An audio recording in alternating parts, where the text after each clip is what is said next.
അൽഹംദുലില്ലാ. സ്റ്റേജിൽ ഉപവിഷ്ടരായ Jamaat-e ഇസ്ലാമിയുടെയും SIO of ഇന്ത്യയുടെയും നേതാക്കളെ, പ്രസ്ഥാനമാർഗത്തിലെ സഹപ്രവർത്തകരെ, രക്ഷിതാക്കളെ, അസ്സലാമു അലൈക്കും വറഹ്മത്തുള്ളാഹി വബറകാതുഹു. ഇസ്ലാമിൻ്റെ വൈജ്ഞാനിക ഭൂപടങ്ങൾ എന്ന അതീവ പ്രാധാന്യമർഹിക്കുന്ന ഒരു വിഷയത്തെക്കുറിച്ചാണ് അടുത്ത ഒരു 45-50 മിനിറ്റുകൾ നമുക്ക് സംവദിക്കാനുള്ളത്. SIOയെ സംബന്ധിച്ചിടത്തോളം, ഇസ്ലാമിക പ്രസ്ഥാനത്തെ സംബന്ധിച്ചിടത്തോളം അതീവ പ്രാധാന്യമർഹിക്കുന്നതാണ് ഈ വിഷയം എന്ന് ഞാൻ പറഞ്ഞതിന് പല കാരണങ്ങളുണ്ട്. ഒന്ന്, നാം ജീവിക്കുന്നത് നോളജ് എക്കണോമിയിലാണ് എന്നാണ് പറയാറ്. വിവര സമ്പദ് വ്യവസ്ഥയിൽ ലോകത്ത് ആദ്യകാലത്ത് നിലവിലുണ്ടായിരുന്ന കാർഷിക സമ്പദ് വ്യവസ്ഥ, അഗ്രേറിയൻ എക്കണോമി, പിന്നീട് വ്യാവസായിക സമ്പദ് വ്യവസ്ഥയിലേക്ക്, ഇൻഡസ്ട്രിയൽ എക്കണോമിയിലേക്ക് മാറി. അവിടെ നിന്ന് പിന്നീടിപ്പോൾ അത് എത്തി നിൽക്കുന്ന അവസ്ഥ നോളജ് എക്കണോമിയുടേതാണ്, വിവര സമ്പദ് വ്യവസ്ഥയുടേതാണ് എന്നാണ് പറയാറ്. ആ ഒരു കോണിലൂടെ നമ്മൾ വീക്ഷിക്കുമ്പോൾ വിവരമുണ്ടാവുക എന്നുള്ളത്, വിജ്ഞാനമുണ്ടാവുക എന്നുള്ളത് നാം ജീവിച്ചു കൊണ്ടിരിക്കുന്ന ഈ സമയ സന്ദർഭങ്ങളിൽ നമ്മുടെ സ്ഥാനമടയാളപ്പെടുത്തുന്നതിൽ വളരെ വലിയ പങ്ക് വഹിക്കുന്നു എന്ന് നമ്മൾക്ക് മനസ്സിലാക്കാൻ കഴിയും. ആ വിവരത്തിൻ്റെ, അറിവിൻ്റെ വളരെ പ്രധാനപ്പെട്ട ഒരു ഭാഗമെന്ന് പറയുന്നത് ആരാണ് നാം എന്ന് തിരിച്ചറിയുക എന്നുള്ളതാണ്. ആരാണ് നാം എന്ന് തിരിച്ചറിയുന്നതിൻ്റെ പ്രധാനപ്പെട്ട ഒരു ഭാഗം, ചെറുപ്പക്കാരെന്നുള്ള രീതിയിൽ എൻ്റെ SIOവിൻ്റെ പ്രിയപ്പെട്ട പ്രവർത്തകർ കടന്നുപോയിക്കൊണ്ടിരിക്കുന്ന പ്രായത്തിൽ അവർക്ക് എന്താണ് ലോകത്ത് നിർവഹിക്കാനുള്ളത് എന്നത് സംബന്ധിച്ച് അവർ ആലോചിക്കുക എന്നത് കൂടിയാണ്. മുഹമ്മദ് ബിൻ ഖാസിമിൻ്റെ കഥ നമ്മൾ കേട്ടിട്ടുണ്ട്. പ്രവാചകൻ സല്ലല്ലാഹു അലൈഹി വസല്ലമ വഫാത്തായതിനു ശേഷം ആദ്യ നൂറ്റാണ്ടുകൾക്കുള്ളിൽ തന്നെ ഇങ്ങിവിടെ സിന്ധ് വരെ എത്തിയ മുഹമ്മദ് ബിൻ ഖാസിമിൻ്റെ കഥ. 17-18 മുഹമ്മദ് ബിൻ ഖാസിമിൻ്റെ അന്നത്തെ പ്രായം എന്ന് പറയുന്നു. 3 ആഴ്ചകൾക്ക് മുമ്പ് പശ്ചിമ ബംഗാളിലെ മുർഷിദാബാദ് ജില്ലയിലെ ഭാഗീരഥി നദി കടന്ന് സിറാജുദ്ദൗലയുടെ ഖബറിടം സന്ദർശിക്കാൻ എനിക്ക് അവസരം കിട്ടി. ഇന്ത്യയിലെ കൊളോണിയലിസത്തിൻ്റെ ചരിത്രം ആരംഭിക്കുന്നത്, രാഷ്ട്രീയ കൊളോണിയലിസത്തിൻ്റെ ചരിത്രം ആരംഭിക്കുന്നത് 1757 പ്ലാസി യുദ്ധത്തിൽ മിർജാഫറിൻ്റെ ചതിയിൽപ്പെട്ട് സിറാജുദ്ദൗല കൊല്ലപ്പെടുന്നതോടുകൂടിയാണ്. അന്ന് 22 വയസ്സാണ് സിറാജുദ്ദൗലയുടെ പ്രായം. ലോക ചരിത്രത്തിലെ, ഇസ്ലാമിക ചരിത്രത്തിലെ രോമാഞ്ചജനകമായ മറ്റൊരധ്യായം മുഹമ്മദ് അൽ ഫാത്തിഹ്, മുഹമ്മദ് ദ വിക്ടർ എന്ന് ലോക ചരിത്രത്തിൽ അടയാളപ്പെടുത്തപ്പെട്ട കോൺസ്റ്റാന്റിനോപ്പിൾ 15-ാം നൂറ്റാണ്ടിൻ്റെ മധ്യത്തിൽ ഇസ്ലാമിക ലോകത്തിന് വേണ്ടി കീഴടക്കിയ മുഹമ്മദ് അൽ ഫാത്തിഹിൻ്റെ പ്രായം 20-ന് താഴെയായിരുന്നു. താരിഖ് ബിൻ സിയാദിൻ്റെ കഥ കേൾക്കാതെ ഒരു മുസ്ലിമിൻ്റെ ജീവിതം മുന്നോട്ട് പോകാൻ സാധ്യമല്ലെന്ന് ഞാൻ മനസ്സിലാക്കുന്നു. പിന്നീട് തൻ്റെ പേരിൽ അറിയപ്പെട്ട ജബലു താരിഖ് എന്ന ജിബ്രാൾട്ടർ മുറിച്ചു കടന്ന് തന്നോടൊപ്പമുള്ള 7000 സൈന്യത്തോടൊപ്പം അന്ന് അന്തലൂസ് എന്നറിയപ്പെട്ട വിസിഗോത്ത് രാജാക്കന്മാരുടെ ഭരണപ്രദേശത്ത് എത്തി. പിന്നീട് മുസ്ലിം സ്പെയിനിനെ ലോക ചരിത്രത്തിലെ തന്നെ മഹിതമായ അധ്യായങ്ങളിലൊന്നാക്കി മാറ്റിയെടുത്ത താരിഖ് ബിൻ സിയാദിൻ്റെ പ്രായവും 20കളുടെ ആദ്യത്തിലായിരുന്നു എന്ന് നാം അറിയണം. ലോകത്ത് എന്തെങ്കിലും മാറ്റങ്ങൾ സൃഷ്ടിച്ചിട്ടുണ്ടെങ്കിൽ, ലോകത്ത് എന്തെങ്കിലും വിപ്ലവങ്ങൾ സൃഷ്ടിക്കാൻ കഴിഞ്ഞിട്ടുണ്ടെങ്കിൽ അത് ചെറുപ്പക്കാർക്കാണ് എന്നതാണ് നാം മനസ്സിലാക്കേണ്ടത്.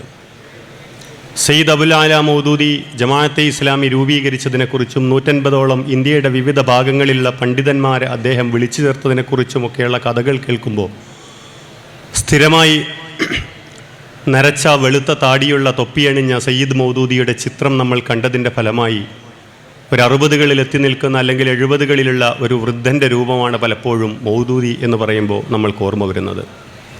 പക്ഷേ 1903 ഹൈദരാബാദ് ദക്കനിൽ ജനിച്ച് 1941 മൗദൂദി സാഹിബ് ജമാഅത്തെ ഇസ്ലാമിക്ക് രൂപം നൽകുന്നു എന്ന് പറയുമ്പോൾ നിങ്ങൾക്ക് പ്രായം കണക്ക് കൂട്ടാം, 38. അന്ന് ഇന്ത്യയുടെ വിവിധ ഭാഗങ്ങളിൽ ജീവിച്ചിരുന്ന മൗദൂദി സാഹിബിനേക്കാൾ ലബ്ധപ്രതിഷ്ഠരായ 150ഓളം പണ്ഡിതന്മാരോട് നിങ്ങളെല്ലാവരും ലാഹോറിൽ വരേണ്ടതുണ്ടെന്നും നമ്മൾക്ക് ഒരു ഇസ്ലാമിക സമൂഹം എന്ന രീതിയിൽ മുന്നോട്ട് പോവേണ്ടതിനെക്കുറിച്ച് ആലോചിക്കാൻ ഞാനൊരു യോഗം വിളിച്ചിട്ടുണ്ട്, അതിൽ നിങ്ങൾ പങ്കെടുക്കേണ്ടതുണ്ടെന്നും പറയാനും അങ്ങനെ 75ഓളം പണ്ഡിതന്മാരെ ഒരുമിച്ച് കൂട്ടാനും 38 വയസ്സുള്ള ഒരു ചെറുപ്പക്കാരന് ധൈര്യം കിട്ടുന്നത്, ഒരു യുവാവിന് ധൈര്യം കിട്ടുന്നത് ഏതൊരു വിശ്വാസത്തിൻ്റെ ഭൂമികയിൽ നിന്നുകൊണ്ടാണോ, ഏതൊരു ഇസ്ലാമിനെ സംബന്ധിച്ച ആത്മവിശ്വാസത്തിൽ നിന്നാണോ, ആ ഇസ്ലാമിക വിശ്വാസത്തിൻ്റെ അന്തസ്സിലും അഭിമാനത്തിലും ആത്മവിശ്വാസത്തിലും നിലയുറപ്പിച്ചവർ എന്നുള്ള രീതിയിൽ സ്റ്റുഡൻസ് ഇസ്ലാമിക് ഓർഗനൈസേഷൻ ഓഫ് ഇന്ത്യയുടെ വക്താക്കൾക്ക് നിർവഹിക്കാനുള്ളത് വളരെ വലിയൊരു ദൗത്യമായി നാം മനസ്സിലാക്കണം. ഞാൻ നിങ്ങളുടെ മുന്നിൽ പറഞ്ഞ ചരിത്രത്തിലെ ഒരുപാട് ഏടുകൾ, അധ്യായങ്ങൾ, വെറുതെ പരാമർശിച്ചു പോയ കാര്യങ്ങൾ കേവലം ഒരു കഥ എന്നുള്ള രീതിയിൽ നമ്മൾക്ക് കേട്ടു പോകാനുള്ളതല്ല. പ്രായമൊക്കെ കുറേ മുന്നോട്ട് പോയതിന് ശേഷം നമ്മൾക്ക് എന്തെങ്കിലുമൊക്കെ ചെയ്യാം, ഇപ്പോൾ നമ്മൾ ചെറുപ്പമാണല്ലോ എന്ന് വിചാരിക്കുന്നതിന് പകരം ഇനി നമ്മൾ ഈ സമ്മേളനം കഴിഞ്ഞ് പിരിഞ്ഞു പോകുന്ന എൻ്റെ പ്രവർത്തകർ മുഴുവൻ പേരും അല്ലാഹു സുബ്ഹാനഹു വ തആല എനിക്ക് ബാക്കി തന്നിരിക്കുന്ന ജീവിതത്തിൽ എന്ത് അടയാളങ്ങൾ കുറിച്ചുകൊണ്ടാണ് ജീവിതത്തിലൂടെ ഞാൻ കടന്നു പോകേണ്ടത് എന്നത് സംബന്ധിച്ച ഒരു ചിന്തയുമായി വേണം മടങ്ങിപ്പോകാൻ. ഞാൻ മനസ്സിലാക്കുന്നു, അതിനാൽ തന്നെയാവും ഈ സമ്മേളനത്തെ സംഘാടകർ ഇതിലെ 1ാമത്തെ സെഷനായി നമ്മുടെ പാരമ്പര്യത്തെക്കുറിച്ചുള്ള ഒരു ചർച്ച ആദ്യ സെഷനായി ഉൾപ്പെടുത്തിയത് എന്ന് ഞാൻ മനസ്സിലാക്കുന്നു. എന്താണ് നമ്മുടെ പാരമ്പര്യം, ആരാണ് നമ്മൾ എന്ന ചോദ്യത്തിനുത്തരം വളരെ കൃത്യമായി SAUവിൻ്റെ പ്രവർത്തകർക്ക് മുഴുവൻ ആളുകൾക്കും അറിയുന്നതാണ്. എന്താണ് നമ്മുടെ ജീവിത ദൗത്യം എന്ന് ചോദിച്ചാൽ ഇസ്ലാമിക പ്രസ്ഥാനവുമായി നമ്മൾ ബന്ധപ്പെടുന്ന 1ാമത്തെ ദിവസം മുതൽ നമ്മൾക്ക് കിട്ടുന്ന മറുപടി, വിശുദ്ധ ഖുർആനിലെ പാഠം പ്രസ്ഥാനം നമ്മൾക്ക് പകർന്നു തന്നത് അള്ളാഹുവിൻ്റെ ദീനിൻ്റെ ഖലീഫയാണ് നമ്മളെന്നുള്ളതാണ്. അവൻ്റെ ദീനിൻ്റെ ഷഹാദത്ത് നിർവഹിക്കുക, സത്യസാക്ഷ്യം നിർവഹിക്കുക എന്നതാണ് നമ്മുടെ ദൗത്യം, എന്നതാണ് നമ്മുടെ 1ാമത്തെ ഐഡൻറ്റിറ്റി. ആദം നബി അലൈഹിസ്സലാമിൻ്റെ സൃഷ്ടിപ്പുമായി ബന്ധപ്പെട്ട് സൂറത്ത് ബഖറയിൽ വരുന്ന ആ ആദ്യ ഭാഗം അറിയാത്തവരായി ആരും എൻ്റെ മുന്നിലുണ്ടാവും എന്ന് തോന്നുന്നില്ല. പ്രതിനിധി എന്ന് പറയുമ്പോൾ ആരാണോ നമ്മളെ ഇങ്ങോട്ട് അയച്ചത്, ആ അയച്ച ആളുടെ താല്പര്യങ്ങൾക്കനുസൃതമായി നമ്മുടെ ജീവിതത്തിൻ്റെ ദൗത്യം നമ്മൾ നിർവഹിക്കുക, അതിനനുസൃതമായി നമ്മൾ ജീവിതത്തെ മുന്നോട്ട് നയിക്കുക. അങ്ങനെ നിങ്ങൾ ജീവിതം മുന്നോട്ട് നയിച്ചു കഴിഞ്ഞാൽ, അള്ളാഹുവിൻ്റെ ഷഹാദത്ത്, ദീനിൻ്റെ ഷഹാദത്ത് നിങ്ങൾ നിർവഹിച്ചു കഴിഞ്ഞാൽ, പ്രവാചകൻ സല്ലല്ലാഹു അലൈഹി വസല്ലമ ഹജ്ജത്തുൽ വദാഇൻ്റെ വേളയിൽ ബാക്കിയുള്ള മുസ്ലിം സമൂഹത്തെ ഏൽപ്പിച്ച ആ വസിയ്യത്തിൻ്റെ നിർവഹണം നമ്മൾ ഏറ്റെടുത്തു കഴിഞ്ഞാൽ എന്താണോ ലോകത്ത് സംഭവിക്കുന്നത്, എന്ത് മാറ്റങ്ങളാണ് ലോകത്ത് സംഭവിക്കുക, ലോകത്ത് മാറ്റങ്ങൾ സംഭവിക്കുന്നതിന് മുമ്പ് ആ കലിമത്തു തൗഹീദ് ഉൾക്കൊണ്ട വ്യക്തിയുടെ ജീവിതത്തിൽ എന്താണ് മാറ്റങ്ങൾ സംഭവിക്കുക. സൂറ ഇബ്രാഹിമിലെ അതിമനോഹരമായ ഖുർആനിലെ ഉപമകളിലൊന്നിൽ കലിമത്തുൻ ത്വയ്യിബയെക്കുറിച്ച് അല്ലാഹു സുബ്ഹാനഹു വ തആല നമ്മോട് പറയുന്നുണ്ട്. കലിമത്തിൻ ത്വയ്യിബത്തിൻ കശജറത്തിൻ ത്വയ്യിബ അസ്ലുഹാ സാബിത്തുൻ വ ഫർഉഹാ ഫിസ് സമാ തൂതി ഉകുലഹാ കുല്ല ഹീനിൻ ബിഇذن റബ്ബിഹാ തൂതി ഉകുലഹാ കുല്ല ഹീനിൻ ബിഇذن റബ്ബിഹാ. അതാണ് നമ്മുടെ ജീവിതത്തിൽ, മുഴുവൻ മുസ്ലിങ്ങളുടെയും ജീവിതത്തിൽ അവർക്ക് നിർവഹിക്കാനുള്ള ധർമ്മം. മുഴുവൻ ജീവിത സന്ദർഭങ്ങളിലും അതെപ്പോഴും അതിൻ്റെ സത്ഫലങ്ങൾ സീസൺ അന്യേ, കാലാവസ്ഥ എന്തെന്ന് പരിഗണിക്കാതെ, സാഹചര്യം എന്തെന്ന് പരിഗണിക്കാതെ അതതിൻ്റെ സത്ഫലങ്ങൾ ഇങ്ങനെ നൽകിക്കൊണ്ടിരിക്കും. അങ്ങനെ കലിമത്തുൻ ത്വയ്യിബ ഉൾക്കൊണ്ട ഓരോ വിശ്വാസിയും തൻ്റെ വിശ്വാസത്തിൻ്റെ സത്ഫലങ്ങൾ ലോകത്ത് നൽകുന്നതിൻ്റെ ഫലമായി ഉണ്ടാകുന്ന അവസ്ഥയെക്കുറിച്ചാണ് ഒരുപക്ഷെ ഞാൻ മനസ്സിലാക്കുന്നു ആധുനിക മനഃശാസ്ത്രജ്ഞന്മാർ സർക്കിൾ ഓഫ് ഇൻഫ്ലുവൻസ് എന്നൊക്കെ പറയാറ്. പ്രബോധന പ്രവർത്തനങ്ങളിൽ ഏർപ്പെട്ട പല ആളുകളും പലപ്പോഴും ആലോചിക്കാറുണ്ട്, എന്താണ് നമ്മൾ ഒരുപാട് കാലം ശ്രമിച്ചതിന് ശേഷവും മറ്റുള്ളവർ മാറുന്നില്ല. എപ്പോഴും നമ്മൾ അങ്ങനെയാണ്, എന്ത് കേൾക്കുമ്പോഴും. ഇപ്പോൾ ഞാൻ നിങ്ങളോട് പ്രസംഗിച്ചു കൊണ്ടിരിക്കുന്ന സമയത്ത് കുടുംബജീവിതത്തെക്കുറിച്ച് പ്രസംഗിക്കുകയാണെങ്കിൽ നിങ്ങൾ കരുതും ഇത് എൻ്റെ ബാപ്പ കേട്ടിരുന്നെങ്കിൽ എത്ര നന്നായിരുന്നു, എങ്കിൽ ഞങ്ങളുടെ കുടുംബജീവിതം എത്ര രസകരമാവുമായിരുന്നു. ഭാര്യയും ഭർത്താവും തമ്മിലുള്ള ബന്ധത്തെക്കുറിച്ച് ക്ലാസ് എടുക്കുകയാണെങ്കിൽ ഭാര്യ വിചാരിക്കും ഇതെൻ്റെ ഭർത്താവ് കേട്ടാൽ എത്ര നന്നായിരുന്നു, ഭർത്താവ് വിചാരിക്കും ഭാര്യ കേട്ടാൽ എത്ര നന്നായിരുന്നു. പക്ഷേ ആധുനിക മനഃശാസ്ത്രത്തിൻ്റെ വക്താക്കൾ പറയുന്നത് അങ്ങനെയൊരു സംഗതിയില്ല. മറിച്ച് മുഴുവൻ മനുഷ്യ മനസ്സുകളുടെയും പൂട്ടെന്ന് പറയുന്നത് ഓരോരുത്തരുടെയും ഉള്ളിനാണുള്ളത്. അത് ഉള്ളിൽ നിന്ന് തന്നെ നിങ്ങൾ തുറക്കേണ്ടതുണ്ട്. അപ്പോൾ നമ്മൾക്കൊരാളെയും മാറ്റാൻ കഴിയുകയില്ല, മറിച്ച് നമ്മൾക്ക് മാറ്റാൻ കഴിയുന്നത് നമ്മളെ മാത്രമാണ്. അങ്ങനെ നമ്മളെ മാറ്റാൻ കഴിയുമ്പോൾ, നമ്മൾ മാറ്റുമ്പോൾ അതിൻ്റെ ഫലമായി നമ്മുടെ സർക്കിൾ ഓഫ് ഇൻഫ്ലുവൻസ്, നമ്മുടെ സ്വാധീന മേഖല വിപുലപ്പെട്ടു വരികയും ആളുകൾ നമ്മിൽ അല്ലെങ്കിൽ നമ്മുടെ സന്ദേശത്തിൽ ആകൃഷ്ടരാവുകയും ചെയ്യുന്ന ഒരു അവസ്ഥയുണ്ടാകുന്നു. ഫൈദല്ലദീ ബൈനക വ ബൈനഹു അദാവത്തുൻ കഅന്നഹു വലിയുൻ ഹമീം എന്ന് വിശുദ്ധ ഖുർആൻ വിശേഷിപ്പിക്കുന്നത് അതിനെയാണ്.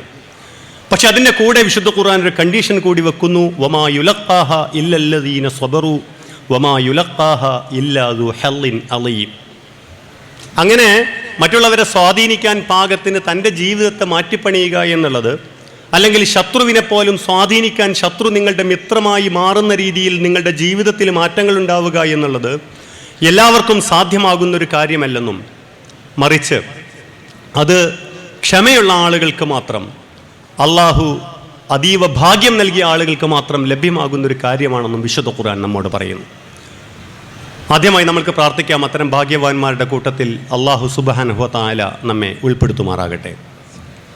ഇസ്ലാമിക സമൂഹത്തിൻ്റെ അല്ലെങ്കിൽ മുഹമ്മദീയ റിസാലത്ത് ഉണ്ടായതിന് ശേഷമുള്ള കഴിഞ്ഞ 1500 വർഷത്തെ ചരിത്രം നമ്മൾ പരിശോധിച്ചാൽ, ഞാൻ നേരത്തെ പറഞ്ഞ ഈ ഖുർആനിക ആശയത്തിൽ നിന്നുകൊണ്ടാണ് മുസ്ലിം സമൂഹം വികസിച്ചത് എന്ന് നമ്മൾക്ക് കാണാൻ കഴിയും. അങ്ങനെ മുസ്ലിം സമൂഹം ഇസ്ലാം എന്ന് പറയുന്ന ഒരു സമഗ്ര ജീവിത വ്യവസ്ഥയുടെ മുഴുവൻ ഭാഗങ്ങളും തങ്ങളുടെ ജീവിതത്തിൽ ഉൾക്കൊണ്ടുകൊണ്ട് അവർ ഇസ്ലാമിനെ ജീവിതത്തിൽ പ്രതിഫലിപ്പിച്ചതിൻ്റെ ഫലമായി, ഇസ്ലാമിലെ ജീവിതത്തിൽ പ്രകാശിപ്പിച്ചതിൻ്റെ ഫലമായി ജീവിതത്തിൽ ലോകത്ത് മുഴുവൻ മാറ്റങ്ങളുണ്ടായതായി നമ്മൾ കാണുന്നു. അങ്ങനെയാണ് ഇസ്ലാം ലോകത്തിൻ്റെ മുഴുവൻ ഭാഗങ്ങളിലേക്കും വ്യാപിക്കുന്നത് എന്ന് നമ്മൾക്ക് കാണാൻ കഴിയും. വിശുദ്ധ ഖുർആൻ നമ്മുടെ മുന്നിൽ വെക്കുന്ന ഒരു ജീവിതാദർശമെന്ന് പറയുന്നത്, ജീവിത സങ്കല്പമെന്ന് പറയുന്നത് എന്താണ് എന്നത് സംബന്ധിച്ച് വിശുദ്ധ ഖുർആൻ മുൻനിർത്തി തന്നെ എൻ്റെ പ്രിയപ്പെട്ട പ്രവർത്തകർ ആലോചിക്കേണ്ടതുണ്ട്. സൂറത്ത് ആല ഇമ്രാനിൽ അല്ലാഹു സുബ്ഹാനഹു വ തആല ഫീ ഖൽഖിസ് സമാവാതി വൽ അർളി വഖ്തിലാഫിൽ ലൈലി വൻ നഹാരി ലആയാതിൽ ലിഉലിൽ അൽബാബ് അല്ലദീന യദ്കുറൂനല്ലാഹ ഖിയാമൻ വഖുഊദൻ വഅലാ ജുനൂബിഹിം വയതഫക്കറൂന ഫീ ഖൽഖിസ് സമാവാതി വൽ അർള് റബ്ബനാ മാ ഖലഖത ഹാദാ ബാത്തില സുബ്ഹാനക ഫഖിനാ അദാബന്നാർ എന്ന് പറയുന്ന ആ ഭാഗം തഫ്സീറുകൾ വെച്ച് എൻ്റെ പ്രിയപ്പെട്ട സഹോദരന്മാരൊന്ന് പഠിക്കേണ്ടതുണ്ട്, വായിക്കേണ്ടതുണ്ട്. ലോകത്തെക്കുറിച്ച് പഠിക്കാൻ, ആകാശങ്ങളെക്കുറിച്ച്, ഭൂമിയെക്കുറിച്ച് പഠിക്കാൻ ഖുർആൻ നമ്മോട് ആവശ്യപ്പെടുന്നു, അല്ലെങ്കിൽ മുസ്ലിം സമൂഹത്തോട് ആവശ്യപ്പെടുന്നു. ഈ ആവശ്യം നെഞ്ചേറ്റിയതിൻ്റെ ഫലമായാണ്, അല്ലെങ്കിൽ ഇത് തങ്ങളുടെ വിശ്വാസത്തിൻ്റെ കൂടി തേട്ടമാണ് എന്ന ആളുകൾ മനസ്സിലാക്കിയതിൻ്റെ ഫലമാണ് ലോകത്ത് AD 700 മുതൽ 1500 വരെയുള്ള നീണ്ട 600-700 കൊല്ലക്കാലം ലോകത്തെ മുഴുവൻ വിജ്ഞാനത്തിൻ്റെയും മുഴുവൻ പാണ്ഡിത്യത്തിൻ്റെയും മുഴുവൻ അറിവിൻ്റെയും സ്രോതസ്സായി ഇസ്ലാമിക സമൂഹത്തിന് ഉയർന്നു നിൽക്കാൻ കഴിഞ്ഞത് എന്ന് നാം മനസ്സിലാക്കണം. വിജ്ഞാനത്തെക്കുറിച്ചുള്ള ഇസ്ലാമിൻ്റെ കാഴ്ചപ്പാട് അത് ഒരു ഇസ്ലാമിൽ നിന്ന് നമ്മൾ അടർത്തി മാറ്റി നിന്നുകൊണ്ട് അത് ഒരു സെപ്പറേറ്റ് എൻറ്റിറ്റി ആയിട്ട് മറ്റൊരു പ്രത്യേക അസ്തിത്വമായി നിലനിൽക്കുന്ന ഒരു സംഗതിയല്ല. മറിച്ച് ഇസ്ലാമിൻ്റെ ഈ കലിമത്തു തൗഹീദ് നെഞ്ചേറ്റിയ മുഴുവൻ ആളുകളെ സംബന്ധിച്ചും വിജ്ഞാനമെന്ന് പറയുന്നത്, ശാസ്ത്രാന്വേഷണം എന്ന് പറയുന്നത് അവരുടെ വിശ്വാസത്തിൻ്റെ തന്നെ ഒരു തേട്ടമാക്കി അവർ മനസ്സിലാക്കിയിരുന്നു. ഇന്ത്യയിലെ മുസ്ലിം സമൂഹത്തെക്കുറിച്ച് പറയുമ്പോൾ പലപ്പോഴും നമ്മൾ പിന്നാക്ക സമുദായമാണെന്ന് പറയാറുണ്ട്. കേരളത്തിന് പുറത്തുള്ള മുസ്ലിങ്ങൾ നിരന്തരമായി തങ്ങളെ അതർ ബാക്ക്വേർഡ് കമ്മ്യൂണിറ്റിയിൽ OBCയിൽ ഉൾപ്പെടുത്തണം എന്നാവശ്യപ്പെടാറുണ്ട്. എങ്ങനെയാണ് മുസ്ലിങ്ങൾ OBC ആയി പോയത്? നമ്മൾക്കറിയാം വളരെ കൃത്യമായി.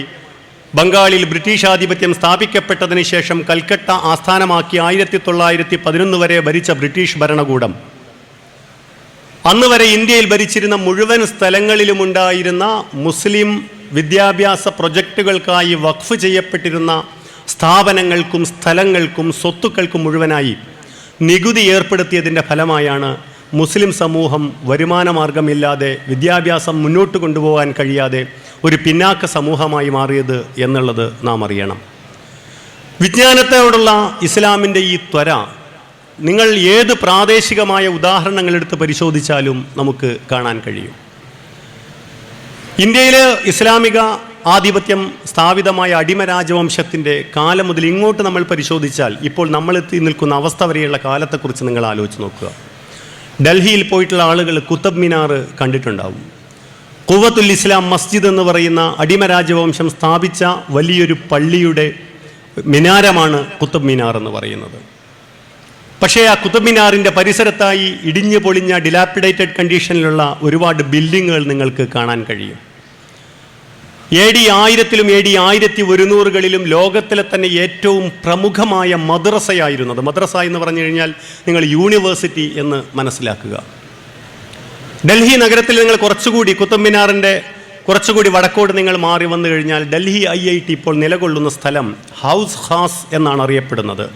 ഹൗസ് ഖാസ്, ആ ഉറുദു പദത്തിനർത്ഥം റോയൽ ഹൗള് എന്നാണ്. അതായത് രാജകീയമായ ആളുകൾക്ക്, പ്രത്യേകക്കാരായ ആളുകൾക്ക് ഉപയോഗിക്കാനുള്ള ഹൗള് എന്നാണ്. അലാവുദ്ദീൻ ഖിൽജിയുടെ ഭരണകാലത്ത് അവിടെ നിലനിന്നിരുന്ന വളരെ വലിയ മറ്റൊരു മദ്രസ. ഞാൻ മദ്രസ എന്ന് പറയുമ്പോൾ നമ്മൾ 5ാം ക്ലാസ് 6ാം ക്ലാസ് വരെ പഠിപ്പിക്കുന്ന മദ്രസയെക്കുറിച്ചല്ല നമ്മൾ ആലോചിക്കേണ്ടത്. മറ്റൊരു മദ്രസയായിരുന്നു അവിടെ നിലവിലുണ്ടായിരുന്നത്. മുസ്ലിം ഭരണ കേന്ദ്രങ്ങൾ നിലവിലിരുന്ന ഡൽഹിയുടെ മുഴുവൻ ഭാഗങ്ങളിലും നിങ്ങൾക്കിത് കാണാൻ കഴിയും. ഷാജഹാനാബാദിലേക്ക് നിങ്ങൾ ഡൽഹി ജമാ മസ്ജിദും മറ്റും നിലകൊള്ളുന്ന ആ ഭാഗത്തേക്ക് നമ്മൾ വരികയാണെങ്കിൽ, തുഗ്ലക്കാബാദിലേക്ക് നിങ്ങൾ വരികയാണെങ്കിൽ, തുഗ്ലക്ക് എന്ന് പറയുന്നത് ഒരു പരിഹാസ പദമായി ഇപ്പോൾ ഉപയോഗിക്കപ്പെടുന്ന ഒരു കാര്യമാണ്. പക്ഷേ തുഗ്ലക്ക് ഡൈനാസ്റ്റിയുടെ അവരുടെ അടയാളങ്ങളിലേക്ക് നിങ്ങൾക്ക് വന്നു കഴിഞ്ഞാലും ഇതുപോലെ വലിയ വലിയ മദ്രസകൾ നമ്മൾക്ക് കാണാൻ കഴിയുന്നു. കാരണം ഇസ്ലാമിക സമൂഹത്തിൻ്റെ ചരിത്രത്തിൽ വിജ്ഞാനമെന്ന് പറയുന്നത് ഒരിക്കലും ഇങ്ങനെ ശാഖകളാക്കി വിഭജിച്ച ഒരു അവസ്ഥയായിരുന്നില്ല ഉണ്ടായിരുന്നത്. അതിനാൽ തന്നെ ഇസ്ലാമിക ചരിത്രത്തിലെ പണ്ഡിതന്മാരെ പോളിമത്തുകൾ എന്നാണ് അറിയപ്പെടാറുള്ളത്. ഒരുപാട് ഫീൽഡുകളിൽ ഒരുപോലെ അവഗാഹം നേടിയ, പ്രാവീണ്യം നേടിയ ആളുകൾ, ശാസ്ത്രത്തിലും സയൻസിലും മ്യൂസിക്കിലും മാത്തമാറ്റിക്സിലും ദീനിയായ അറിവുകളിലും തിയോളജി പോലുള്ള വിഷയങ്ങളിലൊക്കെ അറിവ് നേടിയ ആളുകൾ, ഒരുപോലെ അറിവ് നേടിയ ആളുകൾ, അത് ഇസ്ലാമിക സമൂഹത്തിൻ്റെ ഒരു പ്രത്യേകതയായിരുന്നു. കാരണം ഞാൻ നേരത്തെ പറഞ്ഞതുപോലെ മുസ്ലിങ്ങൾ തങ്ങളുടെ ശാസ്ത്രീയമായ അന്വേഷണങ്ങളും പഠനങ്ങളും ഏറ്റെടുത്തത് അതുവഴി അള്ളാഹുവിൻ്റെ ദീനിൻ്റെ ഖിലാഫത്ത്, ഷഹാദത്ത് ഇവിടെ നിർവഹിക്കണം എന്ന ബോധ്യത്തിൽ നിന്നുകൊണ്ടാണ് എന്നാണ് നാം മനസ്സിലാക്കേണ്ടത്. നിങ്ങൾ നമ്മുടെ നാട്ടിലെ വലിയ പഴയ മഹല്ല് പള്ളികളുമായി ബന്ധപ്പെട്ട വഖഫുകളെക്കുറിച്ച് നിങ്ങൾ അന്വേഷിച്ച് നോക്കുക. ഏക്കർ കണക്കിന് സ്ഥലങ്ങൾ, ആയിരക്കണക്കിന് തെങ്ങുകൾ, തെങ്ങിൻ തോപ്പുകൾ, ആളുകൾക്ക് പള്ളി ദർസിലെ കുട്ടികൾക്ക് പഠിക്കുന്നതിന് വേണ്ടി വഖഫായി സംഭാവന ചെയ്തിരിക്കുന്നു ആളുകൾ. വഖഫ് എന്ന് പറയുന്നത് ലോക സമൂഹത്തിന് ഇസ്ലാം പഠിപ്പിച്ചതാണ്. എൻഡോവ്മെൻറ്റ് എന്ന് ഇപ്പോൾ നമ്മൾ ഇംഗ്ലീഷിൽ പറയുന്ന ഒരു സമ്പ്രദായം. ഞാനിത് ഇങ്ങനെ ഇസ്ലാമിക സമൂഹത്തിൻ്റെ സംഭാവനകളെക്കുറിച്ചും പാരമ്പര്യത്തെക്കുറിച്ചും ഓരോ കാര്യങ്ങൾ നിങ്ങളോട് പറയുമ്പോൾ ഒരുപക്ഷെ 350 കൊല്ലം കൊളോണിയൽ ഭരണത്തിന് കീഴിൽ കഴിഞ്ഞതിനാൽ ചിലപ്പോൾ നമ്മൾക്ക് തോന്നും ഇതൊക്കെ എന്തൊക്കെയോ അതിശയോക്തി കലർത്തി പറയുന്ന കാര്യമല്ലേ എന്ന്. പലപ്പോഴും ഞാനും ആലോചിക്കാറുണ്ടായിരുന്നു, ഇങ്ങനെയൊക്കെ കുറച്ച് ഈ പറയുന്നതിലൊക്കെ അത്ര വലിയ കാര്യമുണ്ടോ, കുറച്ചൊക്കെ എന്തോ കൂട്ടിപ്പറയുന്നതില്ലേ എന്ന്. പക്ഷേ അത്തരം എൻ്റെ എല്ലാ തോന്നലുകൾക്കും ഞാൻ പശ്ചാത്താപം ചെയ്തു 6 മാസങ്ങൾക്ക് മുമ്പ് നടത്തിയ ഒരു സ്പെയിൻ സന്ദർശനത്തെ തുടർന്ന്. കൊർദോബ എന്ന് പറയുന്ന ലോക ചരിത്രത്തിലെ തന്നെ ഉയർന്നു നിൽക്കുന്ന ആ വളരെ വലിയ ഒരു വഴിവിളക്ക്, കൊർദോബ എന്ന വഴിവിളക്ക് എന്ന പേരിൽ പ്രബോധനത്തിൽ ഞാനത് സീരിയലൈസ് ചെയ്തിരുന്നു.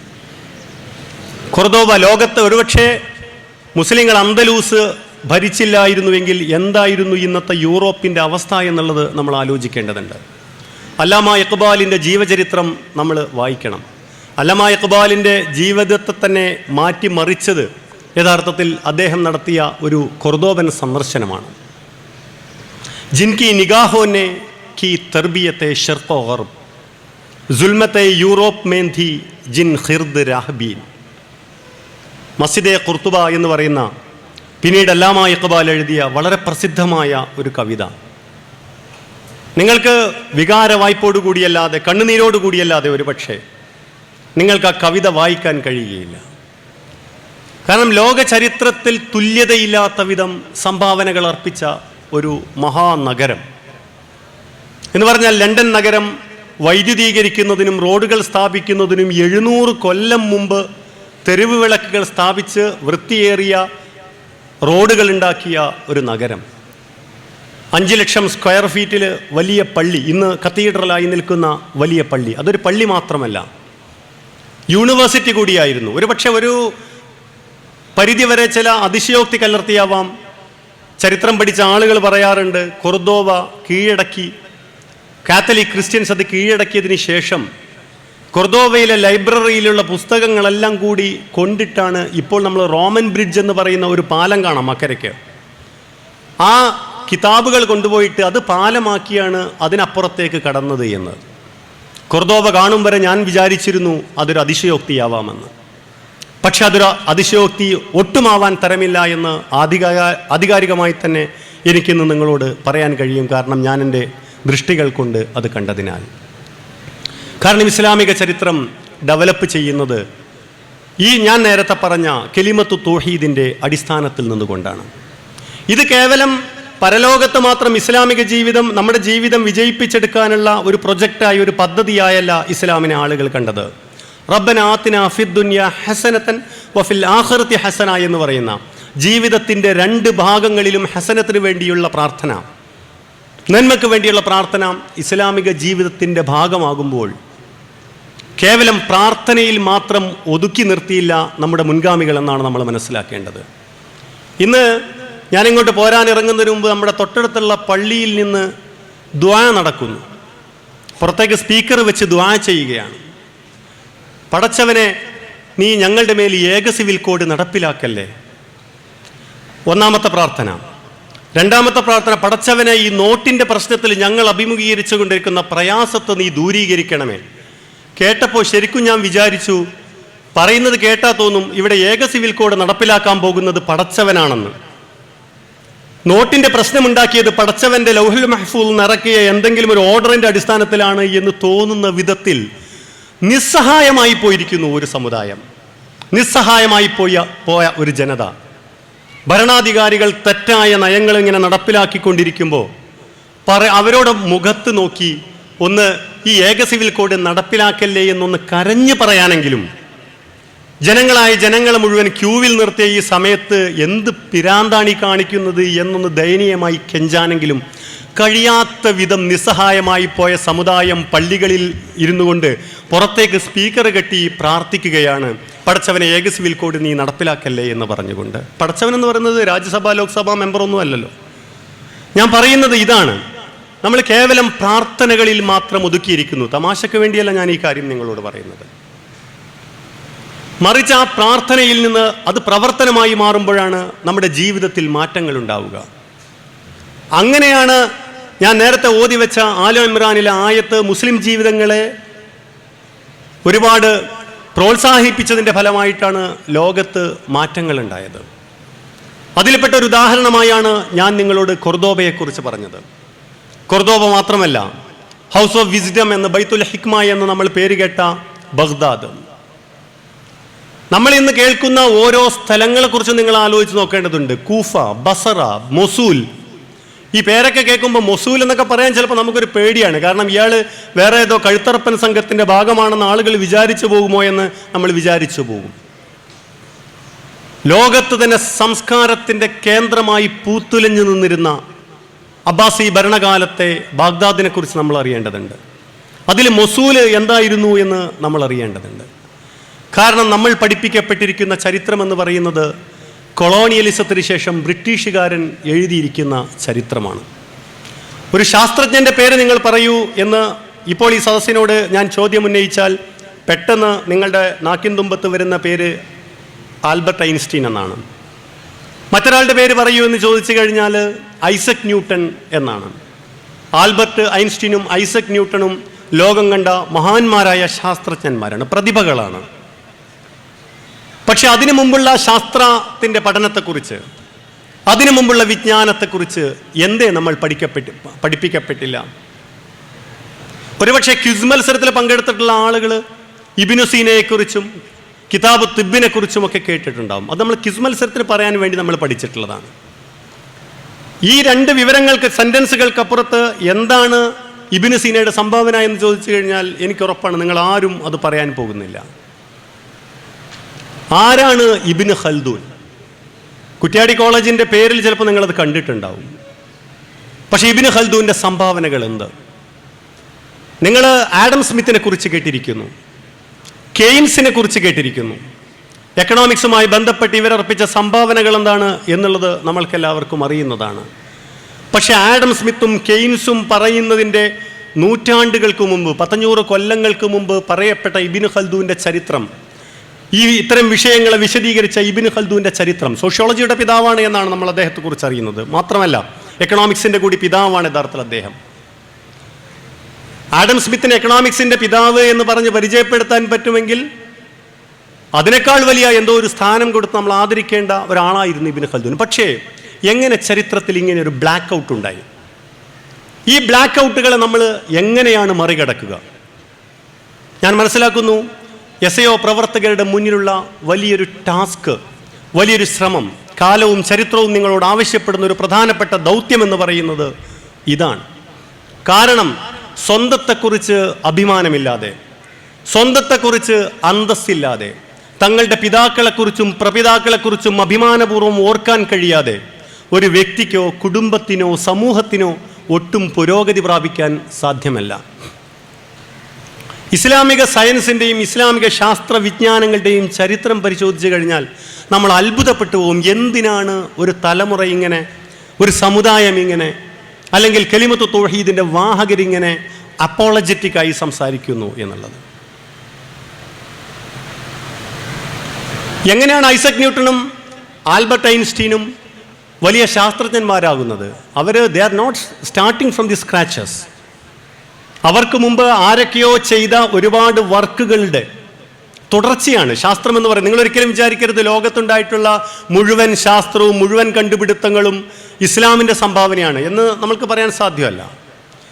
കാരണം ലോകത്ത് ഇസ്ലാം അംഗീകരിക്കാത്ത ഒരുപാട് കൾച്ചറുകൾ, ഒരുപാട് സംസ്കാരങ്ങൾ, ഒരുപാട് നാഗരികതകൾ, ഒരുപാട് സംഭാവനകൾ ലോകത്തിന് ചെയ്തിട്ടുണ്ട്. ബാബിലോണിയൻ കൾച്ചറാണെങ്കിലും, ഈജിപ്ഷ്യൻ കൾച്ചറാണെങ്കിലും, Chinese civilisation, Indian civilisation, Indus valley civilisation, ഇത്തരം സിവിലൈസേഷനുകളൊക്കെ ഒരുപാട് സംഭാവനകൾ ചെയ്തിട്ടുണ്ട്. അതായത് ഒരു കാലത്ത് ലോകത്ത് ജീവിച്ചിരുന്ന ഒരു പ്രത്യേക നാഗരികത കുറേ കാലം കഴിയുമ്പോൾ അത് തകർന്നു പോകും. അതിനുള്ള കാരണങ്ങളെക്കുറിച്ച് മൗദൂദി സാഹിബ് തഫീമുൽ ഖുർആനിൽ വിശദീകരിച്ചിട്ടുണ്ട്. നമ്മളത് വേറെ വിഷയമാണ്, ഇപ്പോൾ പരാമർശിക്കേണ്ടതല്ല. പക്ഷെ അവരുടെ വൈജ്ഞാനികമായ സംഭാവനകളുടെ ഒരു തുടർച്ച ലോകത്തുണ്ടാകും. അങ്ങനെ അടുത്തൊരു കൂട്ടർ അത് ഏറ്റെടുക്കും. ഇങ്ങനെ ഓരോ കൂട്ടർ ഏറ്റെടുത്താണ് ഇപ്പോൾ ഇന്ന് നമ്മൾക്ക് കിട്ടിയിട്ടുള്ള മുഴുവൻ ശാസ്ത്രീയമായ പൈതൃകങ്ങളും മുഴുവൻ വിജ്ഞാനങ്ങളും നമ്മൾക്ക് കിട്ടിയിരിക്കുന്നത്. അതിൽ 800 കൊല്ലത്തോളം ലോകത്ത് നേത്രപരമായ സംഭാവന ചെയ്തവരാണ് മുസ്ലിങ്ങൾ. ആ നേത്രപരമായ സംഭാവനയുടെ ആഫ്റ്റർ എഫക്ട്സ്, അതിൻ്റെ സ്വാധീനങ്ങൾ ഇപ്പോഴും നമ്മുടെ സമൂഹത്തിൽ നിലനിൽക്കുന്നു എന്നൊരു തെളിവാണ് ഞാൻ നമ്മുടെ നാട്ടിലെ പള്ളി ദർസുകളിലുള്ള വഖഫുകളെക്കുറിച്ച് നമ്മോട് പറഞ്ഞത്. അടുത്ത കാലത്ത് ഞങ്ങളുടെ തൊട്ടടുത്ത പ്രദേശത്ത് ഒരു പ്രശ്നം വന്നു. കാരണം പള്ളിയിലെ മുതഅല്ലിമുകൾക്ക് കിതാബ് ഓതാനും വേണ്ടിയിട്ട് ഒരാൾ ഒരു വലിയ ഏക്കർ കണക്കിന് തെങ്ങും തോട്ടം സംഭാവന ചെയ്തു. പക്ഷേ പള്ളി ദർശനം നിർത്തിപ്പോയി. അപ്പോൾ ഇനി എന്താണ് ചെയ്യുക എന്നുള്ളതിനെക്കുറിച്ചുള്ള ഒരാലോചന. ഇത് ഇസ്ലാമിൻ്റെ ലോകത്തിലെ വൈജ്ഞാനിക പാരമ്പര്യത്തിൻ്റെ ഒരു ഭാഗമാണ് എന്ന് നമ്മൾ മനസ്സിലാക്കണം. അത് ഫാറൂഖ് കോളേജിൻ്റെ ചരിത്രം നമ്മൾ അറിഞ്ഞു കഴിഞ്ഞാൽ, പരിശോധിച്ച് കഴിഞ്ഞാൽ എങ്ങനെയാണ് വിദ്യാഭ്യാസ ആവശ്യങ്ങൾക്ക് വേണ്ടി വഖഫ് ചെയ്യുന്നതും ദാനം ചെയ്യുന്നതും എന്ന് നമ്മൾക്ക് മനസ്സിലാക്കുക. ജാമിയ നൂരിയ അറബി കോളേജിന് കീഴിൽ പ്രവർത്തിച്ചു കൊണ്ടിരിക്കുന്ന MEA എഞ്ചിനീയറിംഗ് കോളേജ്, ഇന്ന് പ്രവർത്തിച്ചു കൊണ്ടിരിക്കുന്ന സ്ഥലം, എങ്ങനെയാണ് അത് അവർക്ക് ആ സ്ഥലം കിട്ടുന്നതിനെക്കുറിച്ചുള്ള അന്വേഷണങ്ങൾ നമ്മൾ നടത്തി നോക്കുക. അപ്പോൾ ഇസ്ലാമിക സമൂഹത്തിൻ്റെ ഇങ്ങനെയുള്ള ഒരുപാട് നന്മകളുടെ ഗുണഫലം അനുഭവിക്കുന്ന ആളുകളാണ് നമ്മൾ.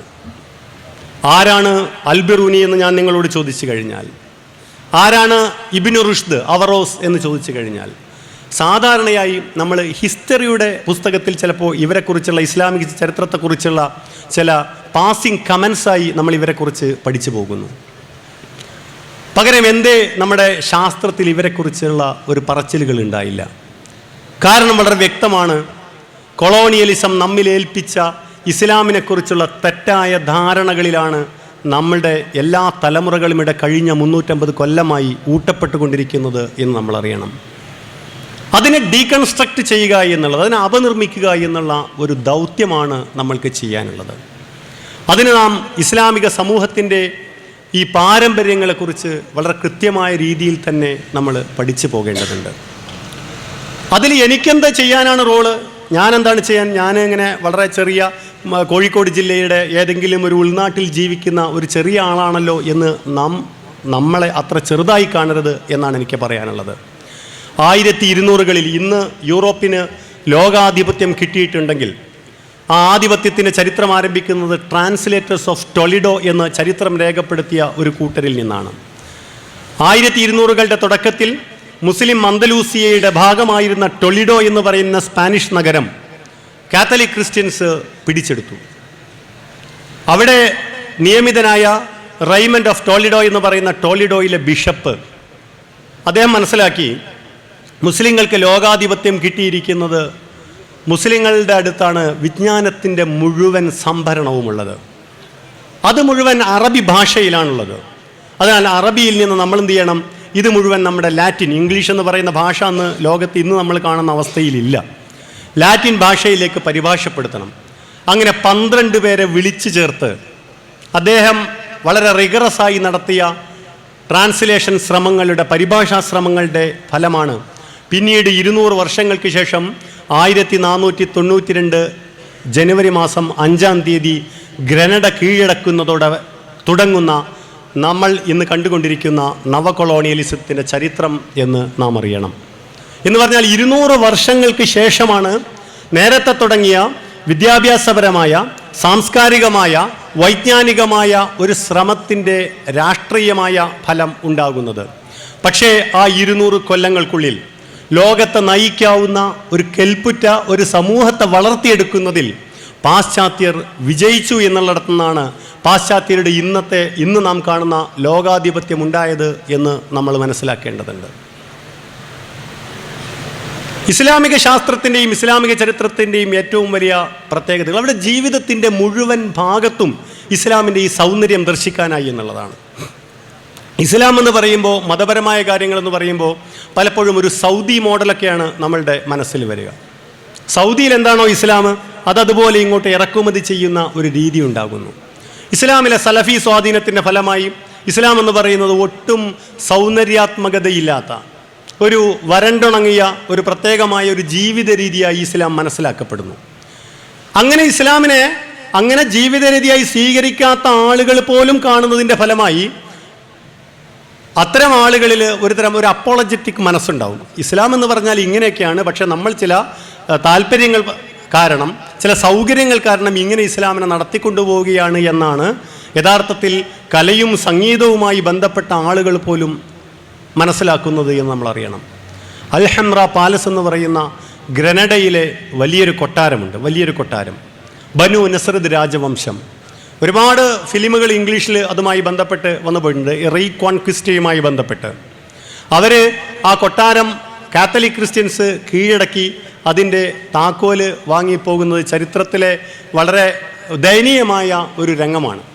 ആ രംഗത്തിൻ്റെ അവസാനത്തിൽ നിന്നുകൊണ്ടാണ് അൽ ബുഷറ എന്ന് പറയുന്ന മലമടക്കുകളിലേക്ക് മടങ്ങിക്കൊണ്ടിരിക്കുന്ന അവസാനത്തെ സ്പാനിഷ് മുസ്ലിം രാജാവിനോട് അന്നത്തെ അദ്ദേഹത്തിൻ്റെ ഉമ്മ പറയുന്നുണ്ട്. അദ്ദേഹം ഇങ്ങനെ തിരിഞ്ഞു നോക്കി കൊട്ടാരത്തെ നോക്കി ഇങ്ങനെ കരഞ്ഞുകൊണ്ടിരിക്കുമ്പോൾ, ആണുങ്ങളെപ്പോലെ യുദ്ധം ചെയ്യേണ്ട സമയത്ത് അത് ചെയ്യാതെ ഇപ്പോൾ നീ പെണ്ണുങ്ങളെപ്പോലെ നീ കരയുകയാണോ എന്ന് ചോദിക്കുന്ന ആ രംഗമുണ്ട്.